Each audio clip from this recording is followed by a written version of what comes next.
হ্যাঁ ভোট নিয়ে প্রচারণা করলেই ৫ বছরের কারাদণ্ড। গণভোট নিয়ে না ভোটের প্রচারণা করেননি আজ পর্যন্ত কেউই। হেঁতে সিল দিলে নতুন বাংলাদেশ গড়ার দরজা খুলে যাবে। তবে সরকারের পক্ষ থেকে হ্যাঁ ভোটের প্রচারণা করা হয়ে আসছে বেশ কিছুদিন ধরেই। কিন্তু এবার নির্বাচনী প্রচারণায় লাগাম টানলেন নির্বাচন কমিশন। এখন হ্যাঁ কিংবা না এর পক্ষে বিপক্ষে প্রচারণা চালালেই ৫ বছরের কারাদণ্ড ভোগ করতে হতে পারে। গণভোট নিয়ে সম্প্রতি নির্বাচন কমিশন একটি গুরুত্বপূর্ণ নির্দেশিকা দিয়েছে, যা গণভোটের নিরপেক্ষা রক্ষার সাথে সরাসরি যুক্ত। এই নির্দেশিকা অনুযায়ী প্রজাতন্ত্রে নিয়োজিত কোনো সরকারি চাকরিজীবী বা কর্মকর্তা গণভোটে হ্যাঁ বা না কোনো প্রচার চালাতে পারবে না।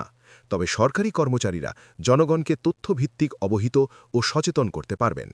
সরকারের কেউ, অর্থাৎ প্রধান উপদেষ্টা থেকে শুরু করে উপদেষ্টা মণ্ডলীর সদস্যরা এবং সরকারি কর্মকর্তা-কর্মচারীগণ গণভোটে হ্যাঁয়ের পক্ষে প্রচার করছিলেন, তা আর করতে পারবেন না।